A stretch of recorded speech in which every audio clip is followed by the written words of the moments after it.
Good day to you children. Welcome back to our mathematics lesson. In today's class we will be solving the problems from the exercise 3.2. So in the previous class I had given you the first question as your homework. So I will be starting with the second question. In the second question, in the figure AB is parallel to CD and CD is parallel to EF, and we have a transversal line here. Also, they have told us that angle Y is to angle Z is 3:7. They have given us the ratios between angle Y and angle Z. Our job is to find the value of angle X, that is this angle, angle X. So, solution. First, let us write down what is given. We know that given is AB is parallel to CD and CD is parallel to EF. Also,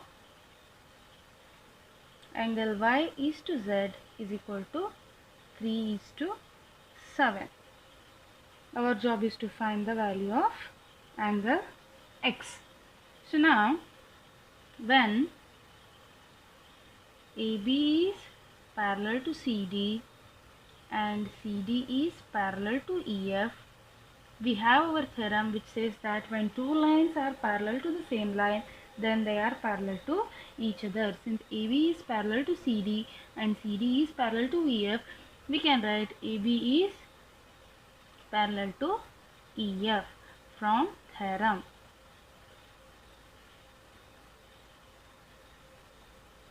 Right. So AB is parallel to EF and we have the transversal here. X and Z are the alternate interior angles. So we can, since the lines are parallel, then our alternate interior angles are equal to one another. So this implies X is equal to Z because AB is parallel to EF and they are alternate angles. Now we know that AB is parallel to CD, therefore X plus Y is equal to 180 degrees because X and Y are the interior angles on the same side of the transversal in the parallel lines. They are also known as co-interior angles and their sum is always equal to 180 degrees. So they are co-interior angles. Name this as your result 1 here. X is equal to Z is your result 1. This implies Z plus Y is equal to 180 degrees from result 1. Now let's make use of our ratio. We know that Y is to Z is equal to 3:7. This implies 3 plus 7. Add the components of the ratio. We get 10. Therefore, Z is equal to, since we are only interested in finding the angle X, let us not bother with angle Y now. Z is equal to, what is the corresponding component for Z in the ratio? It is 7.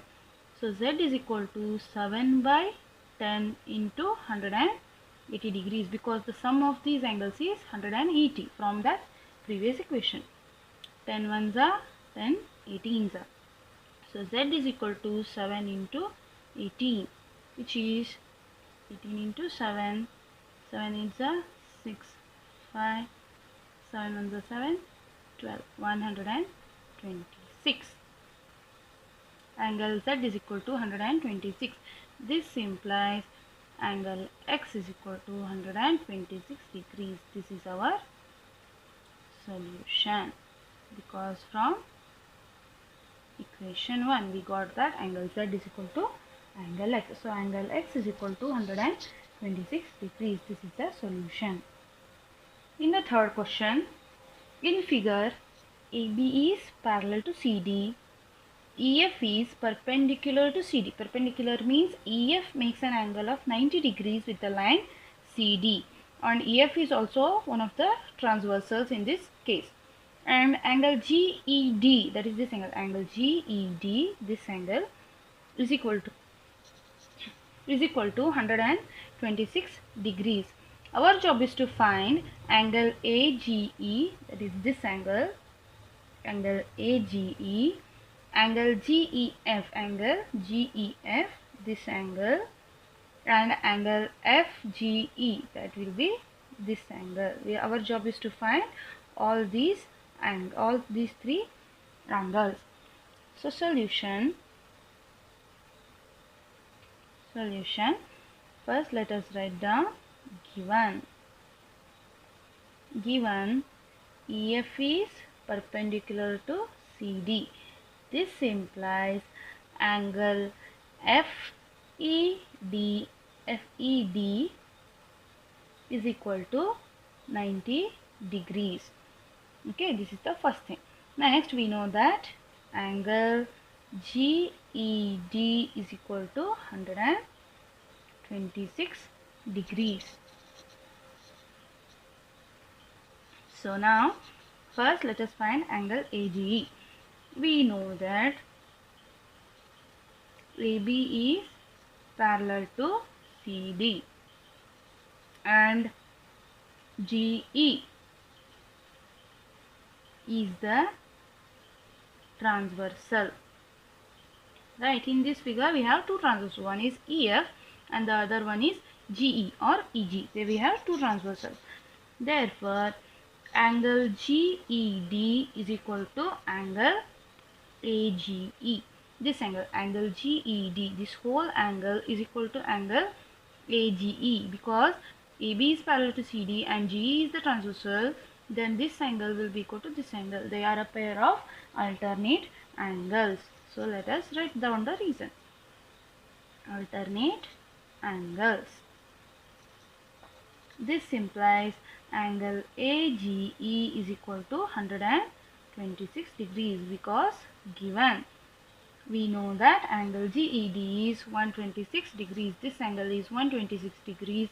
Therefore, this angle will be, since it is alternate to that angle, it will be 126 degrees too. This is our result 1. Now, to find angle GEF, that is this angle GEF. We know that angle GEF plus angle FED is equal to angle GED. We get it from the figure. If you look at the figure, then this whole angle GED is divided into two parts. One is angle FED and the other is angle GEF. So angle GEF plus FED, angle FED is equal to 90 degrees, which is given, is equal to, and angle GED is 126 degrees, which is also given. This implies angle GEF is equal to 126 degrees minus 90, because plus here on transposing we get minus 90, which is equal to 36 degrees. This is our result 2. Now lastly, to find angle FGE, we know that angle AGE plus angle FGE is equal to 180 degrees. Okay, angle AGE, this angle, plus angle FGE, this angle, they are the angles made by a line segment or a transversal standing on a straight line. Therefore, their sum will be equal to 180 degrees, because they are a linear pair. So this implies, we know that angle AGE, from 1 we got angle AGE is equal to 126 degrees plus angle FGE is equal to 180 degrees from 1. So this implies angle FGE is equal to 180 degrees minus 126 degrees. This implies angle FGE is equal to 180 minus 126. 10 minus 6, 4. 17 minus 12, 5. 54 degrees. This is our result 3. So our job was to find angle AGE, angle GEF and angle FGE. So we got their respective values. This is the solution to the given question. Moving on to the fourth question. In the figure, PQ is parallel to ST. Angle PQR, that is this angle, is equal to 110 degrees and angle RST, this angle, is equal to 130 degrees. Our job is to find the value of angle QRS, this angle. So before we begin, let us write down the given solution. Given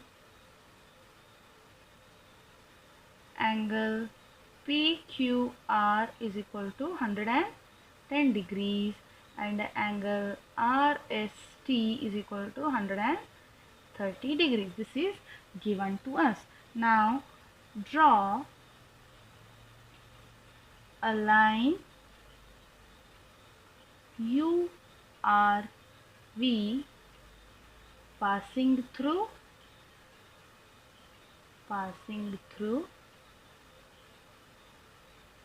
R and parallel to ST. So now let us draw a line which is passing through the point R and it is parallel to line ST. So here is our line. Let us try. Since we are drawing it, let us use the dotted lines. So like this. This is our line UV which is parallel to line ST and it passes through the point R. UV is parallel to ST and PQ is also parallel to ST. This implies PQ is parallel to UV. The lines which are parallel to the same line are parallel to one another. So from the theorem of the parallel lines. Now PQ is parallel to UV and QR is the transversal. Then angle PQR plus angle URQ is equal to 180 degrees. Angle PQR, this angle, plus angle URQ, this angle. The sum of these two angles is 180 degrees because they are the co-interior angles of parallel lines. So write that reason, co-interior angles, and their sum is always supplementary. So now we know that PQR is 110 degrees plus angle URQ is equal to 180 degrees. This implies angle URQ is equal to 180 minus 110 which is equal to 70 degrees. So our angle URQ is 70 degrees. Following the similar steps, name this as result 1. Following the similar steps, let us find the angle VRS. Similarly, ST is parallel to UV and SR is the transversal.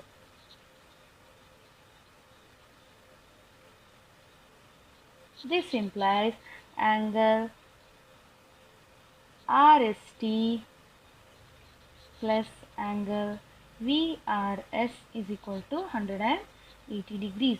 Once again, these angles, angle RST, this angle, and angle VRS, this angle, both of these angles are co-interior angles. So their sum is equal to 180 degrees.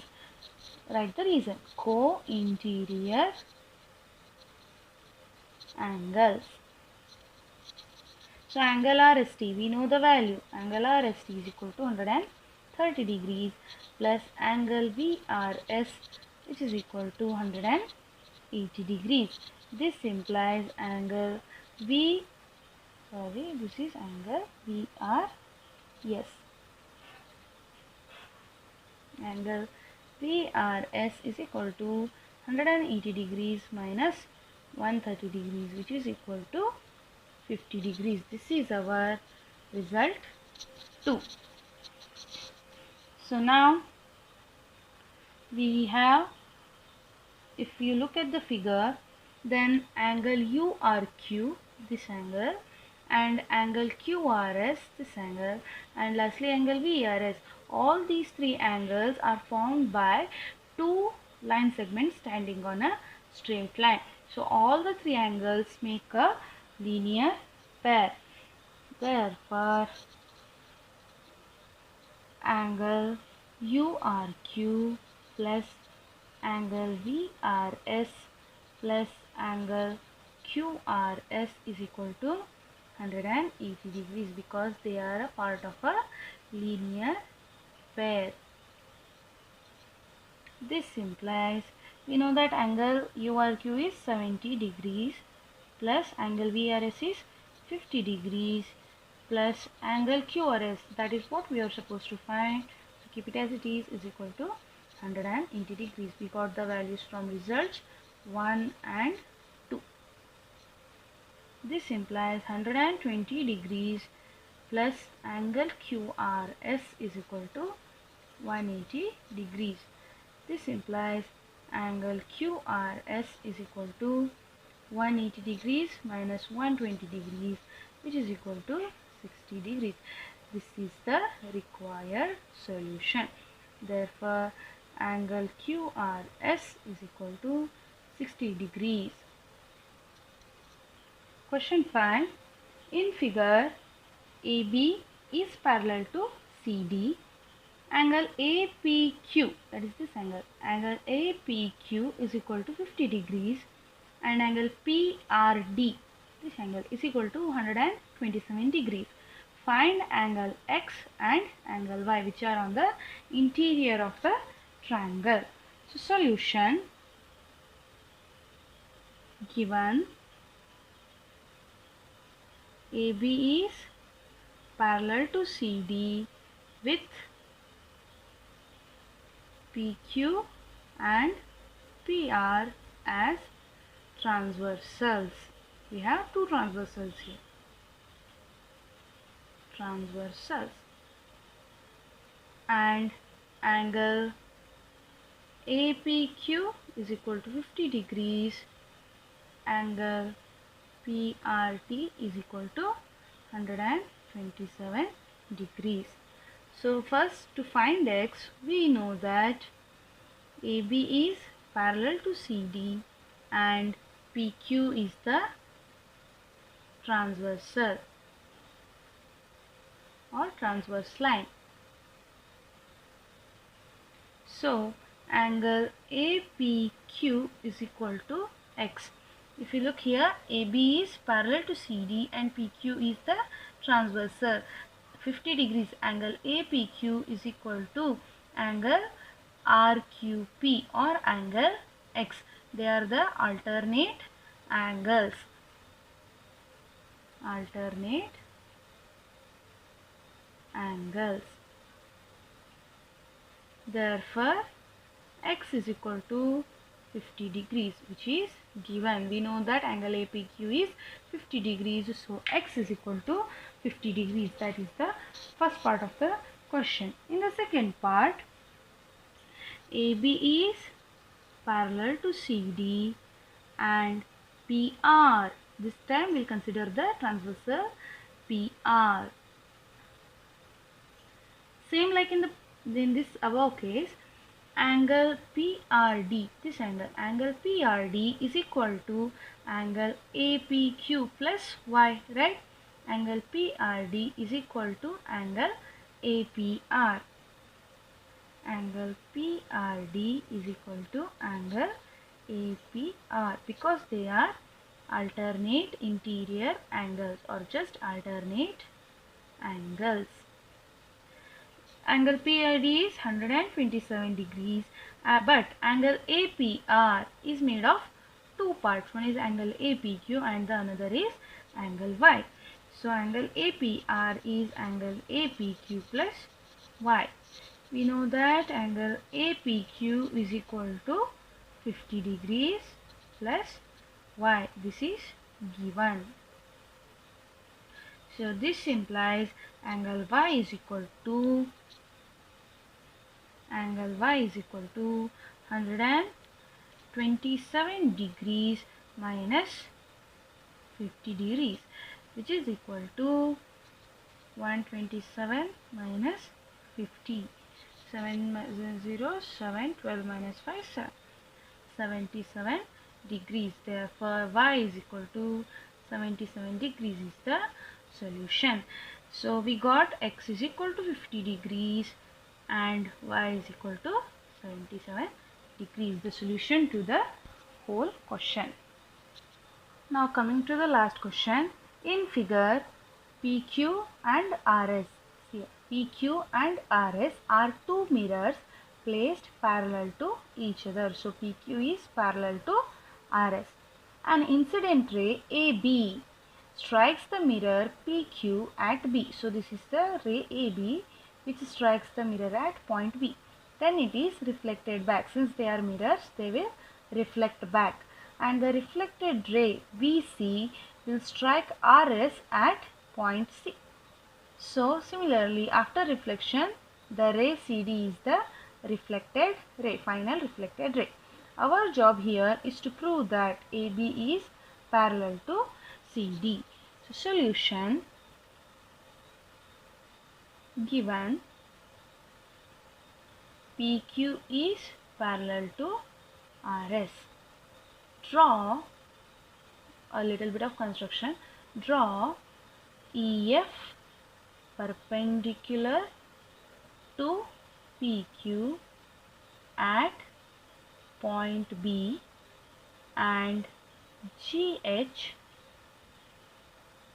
perpendicular to RS at point C. So now let us draw the perpendiculars, that is normals to the surface. This is in this question we will apply little bit of physics and your knowledge of light. Okay, so this is my normal, this is my normal ray or the perpendicular to the surface. This is EF, and here through C we have another perpendicular, that is GH. So these are our two perpendicular rays or normal to the surface. This implies, since PQ is parallel to RS, PQ is parallel to RS, so EF will be parallel to GH because they are perpendicular to each other. So now we know that from laws of reflection, we have learned the laws of reflection, right? Angle of incidence. We know that angle of incidence is equal to angle of reflection. Angle of reflection. So here this is our angle of incidence 1 and this is the angle of reflection 2. Similarly, this is the angle of incidence 3 and this is the angle of reflection 4. So from figure and using this law of reflection, we get 1 is equal to 2, angle 1 is equal to angle 2 and angle 3 is equal to angle 4. Name this as result 1 and this as result 2. Since EF is parallel to GH and BC is the transversal, then 2 and 3 are the alternate angles for this pair of parallel lines. So angle 2 is equal to angle 3. Since EF is parallel to GH and BC is the transversal.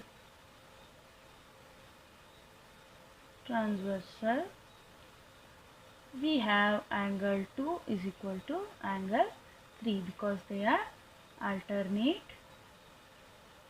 angles. Name this as result 3. Since angle 2 is equal to angle 3 from Euclid's axiom, which states things which are equal to the same things are equal to one another. Since 1 is equal to 2 and 2 is equal to 3 and 3 is equal to 4, we can confidently say that angle 1 is equal to angle 4. So this implies angle 1 is equal to angle 4 from axiom 1. This is result 4. Now if I were to add the angles at each reflections, that is if I were to add angle 1 plus angle 2, then this would be equal to angle 3 plus angle 4 because all these angles are equal from results 1, 2, 3 and 4. From all these 4 results, all the 4 angles are equal, so their sums will also be equal to one another. This implies we know that angle 1 plus angle 2 is nothing but angle ABC and angle 3 plus angle 4 is nothing but angle BCD. If you look at the figure, you will find that 1 plus 2 is angle ABC and angle 3 plus 4 is angle BCD. They are the alternate angles for the lines AB and CD with BC as the transversal. Therefore, the alternate angles for AB, line AB and CD are equal with BC as the transversal. Therefore, from theorem of alternate angles, the theorem says that if alternate angles are equal, then the lines are parallel, and also it also states that if lines are parallel, then the alternate angles are equal. So one is true, then the other will be true there. From theorem of alternate angles, we get AB is parallel to CD. This is our required solution. So this completes your exercise 3.2. In the next class, we'll start with the concept of interior angles of the triangle. Thank you.